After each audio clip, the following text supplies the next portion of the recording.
We just got a new update on the PS5 Slim. GTA's new graphics update is actually really good. Naughty Dog's next game just leaked and it might not be what you're expecting. And also down in the description, I have a ton of links to controllers, SSDs, TVs, monitors, headsets, any accessory you need for your PS5. I have a link for it down in the description. So if you want to help me out, use those links. How's it going, everyone? Welcome to PSReady. This is the Not Podcast weekend video. I'm here with Ray. We just recorded the Xbox Ready video. It was pretty good. You should go check it out. Yeah, and I'm feeling really heated right now. I'm feeling really heated. It'll be live tomorrow. I'm taking the gloves off in this co-host PS Ready video. All right, Ray. Naughty Dog. One of the best developers, if not the best developer in the world, I would say. You can make a great case for that. My favorite developer? I said one of the best. Not your favorite. No, I'm gonna make it about me now. Okay. No, I would say, yeah, Naughty Dog consistently one of the best developers. I mean, Last of Us Part 2, most awarded game of all time, or most nominated, wasn't it? Yeah. So we got the show coming out, we got the multiplayer game coming out, and then after that, everyone's like, what's Naughty Dog gonna do? Are they gonna do a Last of Us game, another one, or are they gonna do a new IP? And it looks like we're getting Last of Us Part 3. Breaking news from Water is Wet. And I will say, so this is coming from a Twitter leaker called Viewer Anon, who I know of from the movie side of things. There was a big controversy over on my Halloween channel over the summer because a picture showed up on the internet of a hobo Michael Myers that was like, it was blurry, but the hobo Michael Myers, it was a custom action figure, and a lot of leakers spread the rumor that this was what Michael was going to look like in Halloween Ends. And I was like, no, because at the time I had already seen the mask. I had seen what he was going to look like. I had confirmed it multiple times, and Viewer Anon was caught up in all this because I think he's the one who started the whole thing with the hobo Michael. But I've been following him since, and this dude's track record is like 99.9%. It was like a very convincing picture of a toy. So I think this source is extremely trustworthy, is the whole point of this scenario. And I think we will be getting The Last of Us Part 3 after the multiplayer game. Well, like you said, I mean, The Last of Us, Naughty Dog, they've kind of made this rare leap into pop culture that few other gaming studios are capable of. I mean, we kind of seen like CD Projekt Red making its way into TV shows and doing a good job at it. Netflix, doing a good job of it with Cyberpunk. Yeah, I don't think they're involved too much. The Witcher 3... just the Witcher TV show. The Witcher 3? I don't know about that. I don't know about that. But yeah, and obviously with the show coming out, lots of hype around that. So yeah, I could see why they would want to continue on that train with The Last of Us. There's still so much more to do. And they've proven that they could even take a story that we're familiar with and we love in a formula and put a really interesting twist on it. Maybe some people will disagree with that. It was very controversial at the time, forcing you to make these decisions and play as these characters who are like in these gray ass areas. Like no one is objectively good, no one is objectively bad. And I think that's probably something, I mean, that's something we see from Sony's other studios, like with Kratos and stuff, like in God of War. But is this going to be like the build different God of War Ragnarok of The Last of Us, where Abby and Ellie, the Fireflies, Tommy's camp, they all have to come together to fight some external force or something? Like, dude, ask your friend, text him right now. He doesn't tell me anything. Damn.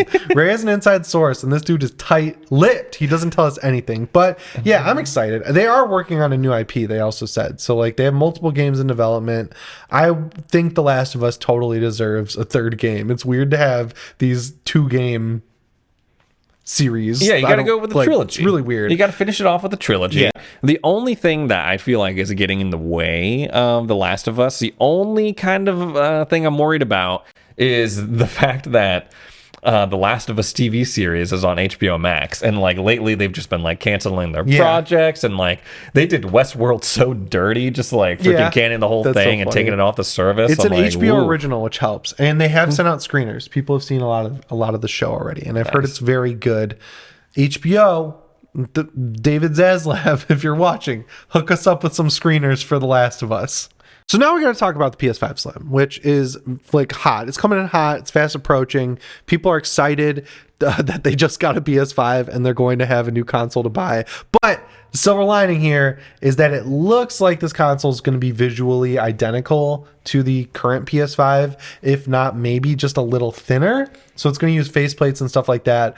But the big difference is going to be that the disk drive is removable, and there's going to be a little hole in the like plate where you can slip through a USB-C cord and wrap it around the back and plug it into a USB-C slot. The update is from Tom Henderson over at Insider Gaming that this thing works flawlessly and that people who have it already are very impressed with the new hardware. I need Xbox to steal this for the Series S. Like, and they need to, like, I don't know if there's some sort of patent on the technology, but like they need this for the Series S. They need to steal this immediately. It's such a good idea. Like, this is called the PlayStation D chassis, which lines up with the fact that there have been 3 revisions already. Like, we had the launch unit, we had that middle one, which was worse when we tested it and broke it open over at the Austin Evans Experience, and then we just broke open the third one, which was really good. It like 20% more efficient, half the size motherboard, lighter console. Overall, very big improvement. And it looks like this is going to be a minor evolution on that. You showed me like the schematics and the blueprints of it. We talked about this a long time ago, like the removable disk drive. But have you seen like any like images out there that may have leaked or something? But it looks so, you know, like when you take the side plate off of your PS5, you can kind of see where all the like hooks and gaps are. Right. Apparently there's going to be like a divot or something that like just clips on the disk drive. So behind me, you'll see right here, this left plate will be the same. You will get this with your PS5. And if you buy the digital edition PS5, you'll get the like flat plate that doesn't have the cutout for the disc tray, right? But if you buy a disc edition, it will come all assembled theoretically. It'll have this same like disc plate, but there'll just be a hole in it for the USB-C cable. And the cool thing is if you buy the digital one, like up front, it's going to be probably $400, I would guess still. Then you have the ability to go buy the disc drive later. And I'm hoping and assuming that disc drive, either the disc drive or the digital model, will come with that extra plate you need to put on the drive. Right. I would hope the PS5. Do you think the disc drive is just... Do you think it's going to be cheaper, or is it going to be like you spend $500 anyway? I'm thinking $50. I think that would be reasonable, $50 for a disc drive. I think a PlayStation disc drive is going to be $100. You know what? I thought the DualSense Edge was going to be $150 and it was $200. So I think you're right. I think it will be $100 for this disc drive, and people will buy it. They'll complain about it for sure, but they'll buy it. This will be the way that Sony gets a higher margin on the console too, which is ultimately what they want. I think this will be out, if not holiday next year. I'm thinking like early 2024. Well, it's such a great option to have, and it takes away the stress of, oh, should I buy a digital edition? Should I buy a disc edition? Because I know a lot of people are still struggling to get PS5s, and they just pick up whatever one is available at that moment. Sometimes it is just digital edition. This is such a great option to have going forward. I've seen like a lot of people have been in the comments and on Twitter letting me know at Jimmy Champagne. They've been sending me screenshots of them at Target seeing 50,000 PS5s just in the shelves. Well, damn. So the good ending. We're in the good multiverse. Yes. The official number is 45% more PS5s than last year at this time. Nice. But yeah, still a good option to have. You pick up a digital PS5, and for whatever reason you change your mind, you could upgrade to a disc version. And when you upgrade, you can also try out the new ray tracing update for Grand Theft Auto 5. Have you seen this? I wasn't going to talk about it. I don't really care about Grand Theft Auto anymore. I'm sick of this game, but the reflections you're getting are insane. Like, I saw a video of Michael walking by a car and he was perfectly reflected in it, and it tricked me into thinking it was a real video from someone's phone. Yo, like it looked really good, and you were really good at spotting. I saw it on Twitter, and I was like, "What? Oh, that's GTA! Holy crap!" Like, so this is like a free upgrade you can get on the next gen version of the game, and it looks awesome. That's crazy. I mean, it's remarkable to think what these developers are able to do, even with these games that are 10, 11 years, well, not 10 years old. Is it 10 years old? Yeah, about to be. Yeah, it's about to be, because we just saw that update with Fortnite for Chapter 4. Yeah, Chapter 4. For the next gen, for PS5 and Unreal Xbox Engine Series X. 5.1, I think it is. Yeah. I tried that. Unbelievable how good that game looks now. It looks good as hell. And it runs really well too. And you know, I've spent most of Fortnite's life being like a Fortnite hater, and then but that was enough to jump me back in, and I play and it looks good, and it's pretty fun, you know, riding like a freaking dirt bike around and then whacking people with that big ass hammer that they got. I like that hammer, and they won me over with the dirt bikes. Ash from Evil Dead, who has a Necronomicon backpack. I like that. And he has the chainsaw hand. And and Doom guy. Can't beat Doom guy. Yeah, Fortnite's looking great. The Witcher 3 just got its graphics update. It's totally messed up on PC, but it looks awesome on PS5 It looks and awesome Xbox. on Series X too. I started playing it yesterday, and it's one of my favorite games of all time. Did you do a new playthrough or a new game plus, or just jump into your... I'm doing a new game. No plus, no nothing, because I can't remember what the hell build I was running with or what I liked the last time I played it. But yeah, it's remarkable to see that GTA is getting this treatment too. We've kind of seen them. I mean, I know people are tired of this game, and I know it's been around for forever, and we want GTA 6 already, but they've been pretty clever, like with their updates and stuff. Prior to this, you know, you could download GTA Online for free on PlayStation 5, and that brought a lot of traffic back to the game as well. And not only did you get it online for free, they also gave you money, like a lot of money right off the bat if you were new to the game entirely to, you know, start your criminal career, I guess. That was really cool, and this is just another like step up to keep this game alive and keep it running. You know who's going to really like this update though? The Philadelphia Eagles. It was in the news that they were like one of their team bonding exercises was like doing GTA 5 RP. Like that's like the secret to their success this season.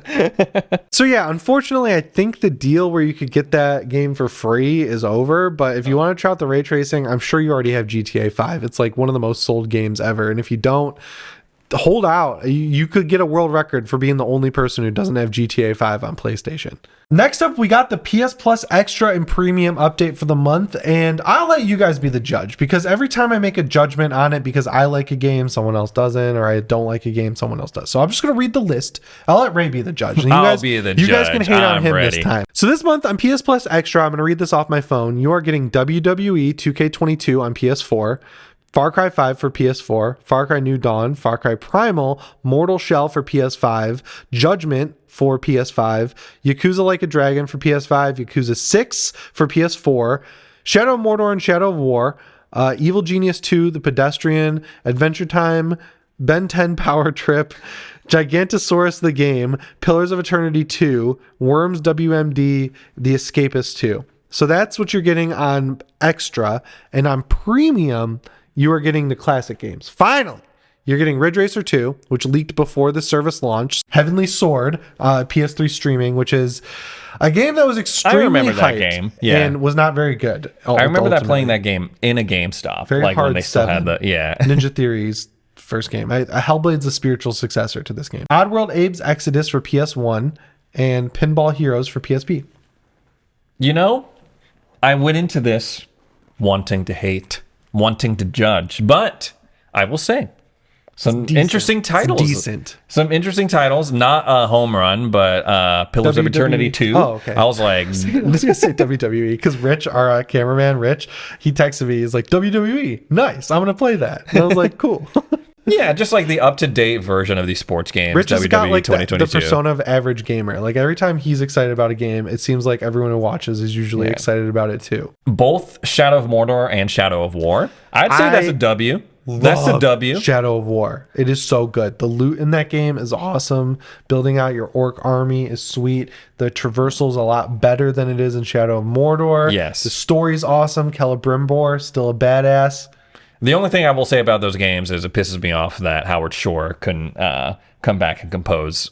Good point. He's the one that did the music for the movies, and they did not do that for the games. Shadow of War also introduced that freaking mechanic where it's like you defend your strongholds. Yeah, and that was pretty interesting. The armor sets. Man, I might replay that. I'm surprised that Far Cry 5 wasn't already on PS Plus Extra because it was on Game Pass. Far Cry 5 is a game people love, and I really used to like Far Cry a lot. I loved 3 and 4. 5 I really disliked. I beat it and I was like, that sucked. So I'm glad people really like it. I just don't like the ending. I think the ending kind of ruined the whole game for me. Where are the PSP games? Sony, like, what's going on, dude? You have so many good games that you're just not releasing. Killzone Liberation, Resistance Retribution, MotorStorm Arctic Edge, Metal Gear Solid Peace Walker, Gran Turismo, God of War Chains of Olympus, God of War Ghosts of Sparta, Ratchet & Clank Size Matters. Like, I can go on all day with good PSP games that you are not releasing. Port them. Also, where are the PS2 games? All they've released are the PS2 games they already ported to PS4. We need some more PS2 games. Also, where are the PS3 native emulation games? We need more of those. PS1 emulation, terrible on the console. They got to fix that too. PS Plus Premium, guys, fix it. Please. It's such a bad value right now. Stop charging so much money for something that doesn't work how it's supposed to. It's crazy that I have every game I just listed is a first party game. So there's definitely not rights issues there. And I have every single game I just listed on my Steam Deck right now, and they run flawlessly, like at 4x resolution, 60 FPS. Resistance Retribution is so good, dude. Like, oh my God, you could connect this game. Did you play this game? No. Okay. No. If you had Resistance Retribution on PSP, you could connect your PSP to your PS3 with a USB cord. And if you had Resistance 2, you can infect your game both ways. So in the PSP version, you would get regenerating health and yellow eyes. And in the Resistance 2 on PS3, there was some other benefit, like it unlocked a multiplayer gun or something. But it was cool. You could do stuff like that. You just don't see that anymore, man. Yep. You don't see it anymore. Also, they should definitely add Vita emulation to this service because Vita games are just stranded. Like Little Big Planet Vita was great. Uncharted Golden Abyss. Killzone Mercenary. I would love to see that game play at 60 FPS. That's an incredible FPS from Sony that had awesome multiplayer. Pillars of Eternity 2, I'm excited to see come to the service. I do enjoy that game a lot. I enjoyed its predecessor, First Pillars. But it's kind of weird because it's like PlayStation fans aren't going to be able to play the RPG that Obsidian's working on that's set in that universe. Yeah, that's super weird. It's a little odd Also, that isn't it's it being Avowed included. in that universe? Yeah, that's what I'm referring to. Oh, Avowed is the RPG that they're working on that's set Is in that universe. Is Baldur's Gate in that universe? Or is that its own thing? That's its own thing. Okay. All right. I was going to call this an L month, but Mass Effect Legendary Edition came in to save the day because this is not a game that'll be removed from your account because it's the essential game. You can just add it forever. What else is there to say about it, right? Like Mass Effect, iconic franchise. Mass Effect one 2, of the most one of the best controversial games endings ever. to a trilogy ever. But I've been playing the Legendary Edition through Game Pass, and it holds up really, really The first game was well. cool. I like that game. So, yeah, I give it like a 7 out of 10 month. There's some good games in Extra, in my opinion. Decent month. Not Sony's on the home run watch knockout. list. It's on I got my eye on them for next month because, it's expensive out here for a gamer. For sure.